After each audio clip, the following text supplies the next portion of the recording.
Então continuamos agora com o nosso estudo sobre o âmago da teologia reformada. Quero voltar nossas atenções hoje para o conceito de pacto. Um dos apelidos frequentes que usaremos aqui para definir a teologia reformada é o termo teologia do pacto. Para ser franco com vocês, eu quase nunca uso essa designação. Não que eu me oponha a ela por alguma razão especial, só que penso que ela pode ser um pouco enganosa. Porque eu acho que todos os cristãos reconhecem que o conceito de pacto é central em ambos os testamentos.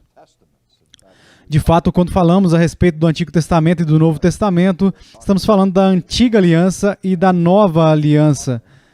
Estamos todos cientes da realidade do significado de pacto que está espalhado por toda a Escritura. Ouvimos sobre vários pactos no Antigo Testamento, o pacto que Deus faz com Noé, o sinal do arco-íris no céu, o pacto com Abraão com o sinal da circuncisão, o pacto com Moisés no Monte Sinai. Nós ouvimos de Jeremias falando de um novo pacto e sabemos que no cenáculo, quando o Senhor estava celebrando a Páscoa com seus discípulos antes da sua execução, ele institui o novo pacto, fala da nova aliança que seria em seu sangue. Então temos esse assunto repetido do pacto na Escritura, mas o motivo pelo qual a teologia reformada é frequentemente chamada de teologia pactual é porque ela vê a estrutura ou o formato do pacto na Bíblia como tal elemento crucial, no qual todo o plano de redenção trabalha e se torna uma espécie de chave para entender e interpretar toda a Escritura. E por causa disso, a teologia reformada salienta este assunto central do pacto como o quadro no qual a redenção é cumprida. E, de novo, em categorias teológicas, nos termos das confissões históricas, as igrejas reformadas passaram a ver a distinção entre três principais pactos. É uma designação geral, mas eu quero tomar o tempo para observá-los. O primeiro é chamado de Pacto da Redenção. E o segundo é chamado de Pacto das Obras. E o terceiro é chamado de Pacto da Graça. E o que eu quero fazer hoje é dar uma breve exposição das características distintivas destes três pactos. E normalmente pensamos num pacto como um acordo entre duas ou mais partes. Nós temos pactos na nossa própria cultura. A forma de governo que nós temos é chamado historicamente de um contrato social, um pacto social que envolve o conteúdo do governo. Há um contrato entre o governo e o povo, onde há certas estipulações para definir esse relacionamento, vistas na Constituição e na Carta de Direitos. Nós oficializamos e consagramos casamentos hoje em dia, baseados em pactos. Promessas são feitas e termos são acordados e etc. E, semelhantemente, eles têm a realidade do pacto de negócios, ou dos contratos industriais que ouvimos nos noticiários o tempo todo. Quando os sindicatos exigem um novo contrato, eles estão lidando com um pacto, um contrato que impõe obrigações em ambas as partes. Bem, quando olhamos para os pactos bíblicos, o primeiro pacto que delineamos não é um pacto que diretamente e imediatamente envolve pessoas. O pacto da redenção é um conceito teológico que se refere à harmonia e à unidade de propósito que existe desde toda a eternidade. E em termos do mútuo relacionamento e concordância das três pessoas da Trindade. Que o Deus Pai, o Deus Filho e o Deus Espírito Santo estão todos de acordo, desde toda a eternidade, em termos de fazer acontecer a obra de redenção. Nós distinguimos entre as pessoas da divindade em termos das tarefas específicas que são executadas por elas no trabalho da redenção. Nós lemos em João 3,16 que Deus amou o mundo de tal maneira que deu seu Filho unigênito para que todo aquele que nele crê não pereça, mas tenha a vida eterna. A linguagem desse texto de João 3,16 é significativa. O Novo Testamento não diz que Cristo amou o mundo de tal maneira que ele persuadiu o Pai a perdoá-los de seus pecados, mas que o Pai envia o Filho ao mundo. O Filho não envia o Pai ao mundo. É o Pai que projeta o plano de redenção e que inicia a obra de redenção, enviando o seu Filho unigênito ao mundo para executar sua obra redentora como nosso Salvador e mediador. E o credo de Niceno, no século IV, confessa que, após Cristo executar sua obra redentora e ascender aos céus, então juntos o Pai e o Filho enviam o Espírito Santo ao mundo para aplicar a obra de Cristo no povo de Deus. Então o Pai primeiro envia o Filho e o Pai e o Filho juntos enviam o Espírito Santo. Agora, isso pode induzir ao erro, pois nós sabemos que a expiação, por exemplo, é atribuída ao Filho, não ao Pai, nem ao Espírito Santo. E nós sabemos que o processo de santificação é atribuído à obra do Espírito Santo, não ao Pai nem ao Filho. Contudo, não é como se o Pai e o Filho estivessem completamente não envolvidos em nossa santificação. Toda a criação é uma obra trinitariana e toda a redenção é uma obra trinitariana. Toda a dimensão pessoal da divindade está envolvida no todo. Mas o ponto para explicar o pacto da redenção é evitar o erro que ocorreu mais de uma vez na história da igreja, de pensar que o Pai e o Filho estão em disputa um com o outro e que o Filho tem de persuadir o seu Pai irado a desviar a sua ira para o Filho, como se não fosse ideia graciosa de Deus, Pai, desde o início. Ou a ideia de que Cristo está executando sua obra de má vontade. Ele vai ao Getsemane e ora ao Pai, passa de mim este cálice. Mas a oração continua, contudo, que não seja a minha vontade, mas a sua. E não é como se fosse, ok, se eu tenho que fazer, eu faço. Mas o que ele está dizendo é, se é isso que agrada ao Pai, então é meu prazer fazer a vontade do Pai. O ponto central do pacto da redenção é mostrar a completa unidade e concordância na própria divindade desde a eternidade a respeito do plano da salvação. Agora, quando entramos na distinção entre o pacto das obras e o pacto da graça, isso gera um pouco mais de discussão. Mas o que está em vista aqui é principalmente isso. O pacto das obras, na teologia reformada, se refere ao pacto inicial que Deus faz com Adão e Eva no paraíso.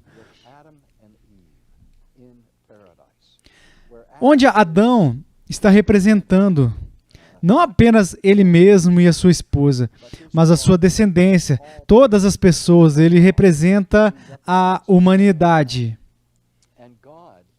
E Deus cria Adão e Eva e os coloca em uma situação de provação. Ele faz promessas de bênçãos a eles, no caso de serem obedientes, e promessas de julgamento sobre eles caso não sejam desobedientes.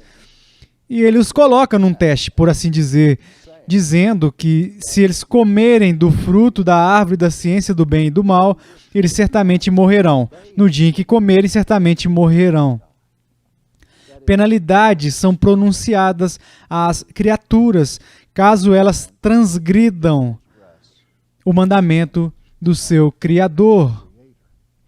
Agora, isso significa que o destino de Adão e Eva e a sua descendência é determinado por sua resposta à lei de Deus, por seu comportamento, pela sua obra. E por isso é chamado de pacto das obras. Deus diz, se você faz boas obras, viverá. Se você faz más obras, morrerá. É simples assim. Algumas pessoas não gostam da distinção entre o pacto das obras e o pacto da graça, porque diz, sabe, Deus não tinha de fazer pacto nenhum com Adão e Eva. O próprio fato de que ele se inclinou a ter um relacionamento pessoal com eles e deu-lhes a oportunidade da vida eterna, de bênçãos em seu reino, já foi por si só gracioso. E eu não acho que haja qualquer disputa a respeito disso. É óbvio que Deus não era moralmente compelido a sequer dar uma maneira de salvação às suas criaturas.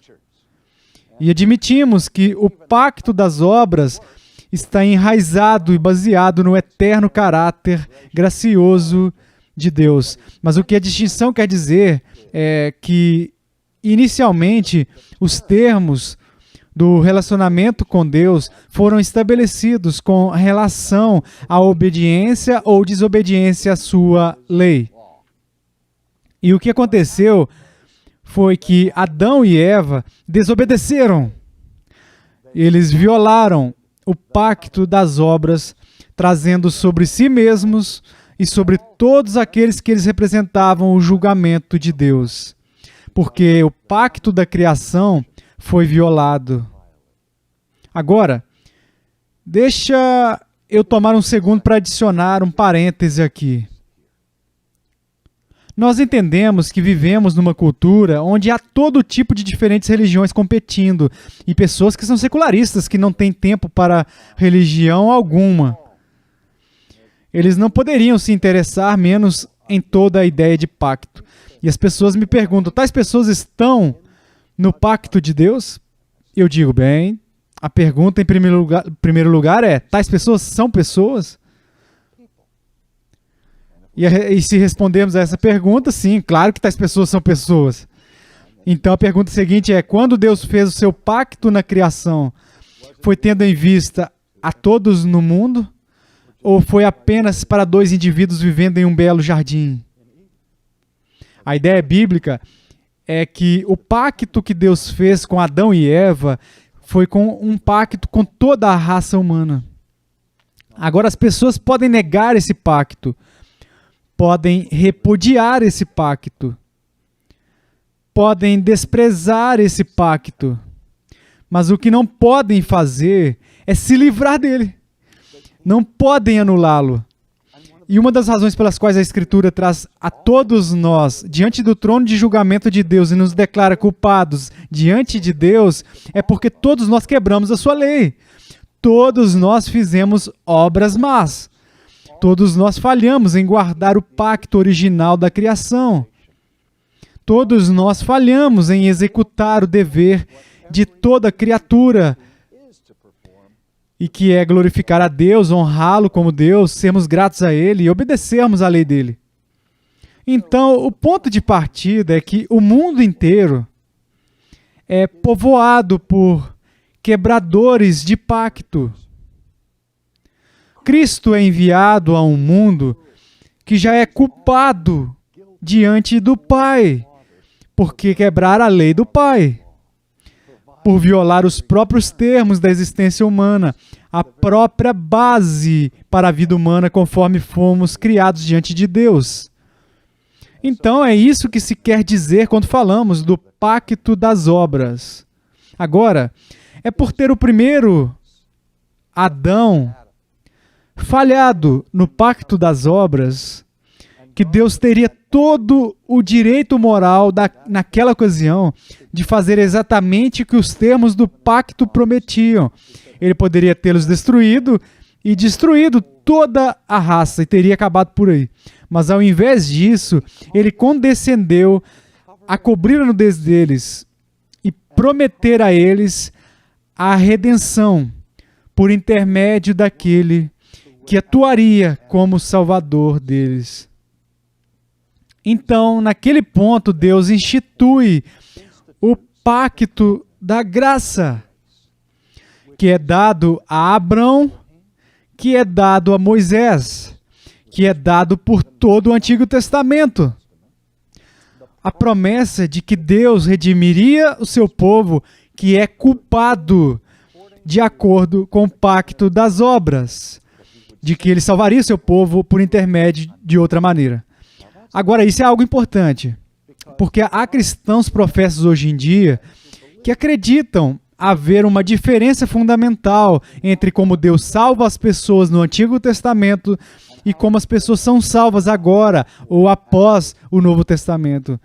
Isso apesar de Paulo trabalhar no ponto em Romanos 3, 4 e 5, usando Abraão como sua ilustração, que a salvação foi cumprida no Antigo Testamento pela graça, assim como é no Novo Testamento, e que Abraão foi justificado não pelas obras da lei, mas pela fé no Messias prometido.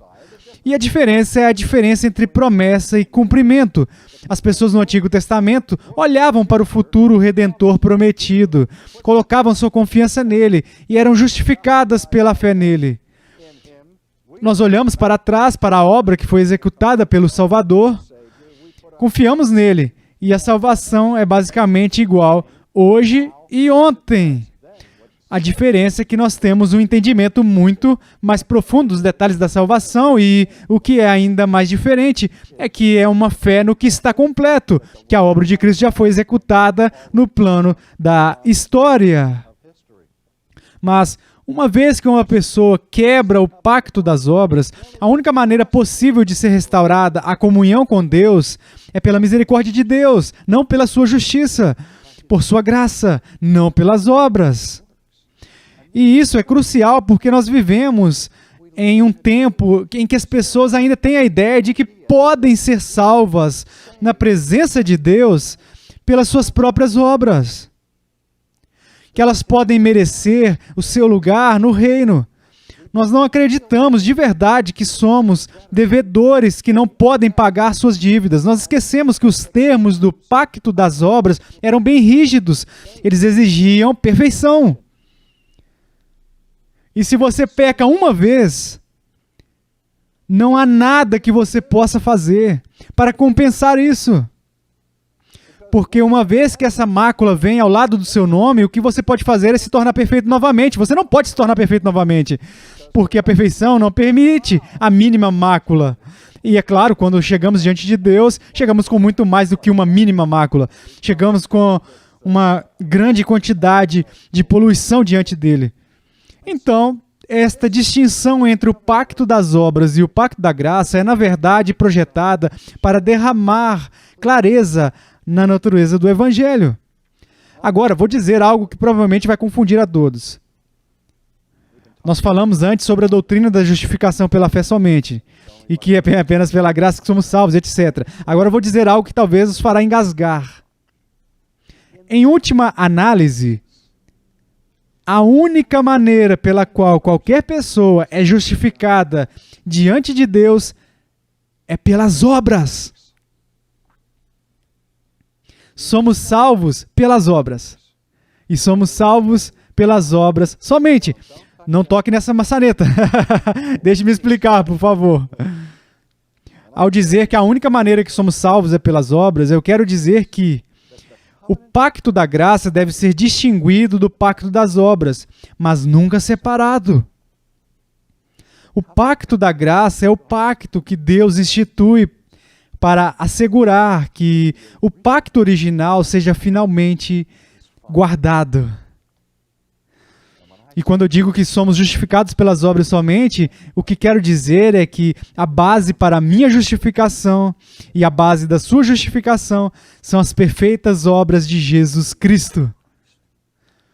Somos salvos pelas obras, mas não as nossas próprias. É por isso que dizemos que somos salvos pela fé e pela graça, porque as obras que nos salvam são as obras de outra pessoa. E outra pessoa que se submeteu a si mesma em todos os pontos do pacto das obras. O Novo Testamento descreve a Jesus como o novo Adão. Ele é a nova humanidade que alcança o que o primeiro Adão falhou em alcançar. Pela desobediência de um homem, o mundo foi jogado às ruínas. E pela obediência do outro homem, a lei de Deus, em todas as suas exigências e em perfeita conformidade, Cristo redime o seu povo, ao ganhar em seus nomes as bênçãos que Deus prometeu à sua criatura original. Então eu sou salvo pela graça, enquanto a obra que me salva não é a minha.